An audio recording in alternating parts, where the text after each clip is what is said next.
আসসালামু আলাইকুম রহমতুল্লাহ।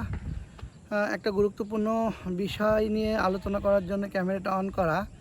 আসলে কমফোর্ট জোন আর সফলতা এই দুইটা কি একই জিনিস? তার মানে আমি বোঝাতে চেয়েছিলাম যে কমফোর্ট জোন থেকে সফলতা পাওয়া আসলেই সম্ভব কিনা, এই বিষয়টা আমরা একটু আজকে আলোচনা করব।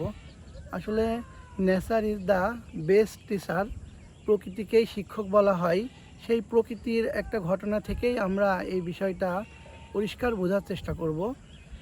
প্রকৃতিতে যখন কোনো বীজ বপন করা হয়, সেই বীজটা সর্বপ্রথম অন্ধকারেই থাকে। দীর্ঘ সময় অন্ধকারে থাকার পর সে আলোর মুখ দেখতে পারে। প্রথমেই যদি ওই বীজটা অন্ধকারকে ভয় করে, তবে সে কখনোই আর আলোর দেখা পাবে না এবং সেই বীজ থেকে গাছও উৎপাদন হবে না। তো এই জন্যই অন্ধকারকে ভেদ করেই সে বড় হয়ে ওঠে এবং সময়ের ব্যবধানে গাছে পরিণত হয়।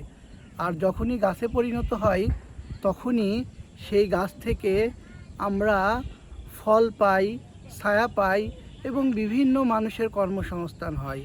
কিন্তু এই বীজটা যদি সর্বপ্রথম আমাদের আলোকিত স্থানেই রাখা হতো, তাহলে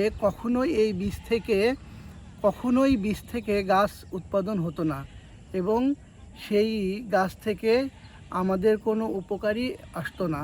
যার ফলে যে মূল বিষয়টা যেটা দাঁড়ায় সেটা হলো, আপনি যদি জীবনে সাকসেস হতে চান, তাহলে অ্যাট ফার্স্ট আপনাকে কমফোর্ট জোন অ্যাভয়েড করতে হবে এবং এই কমফোর্ট জোন থেকে বের হয়ে আসতে হবে।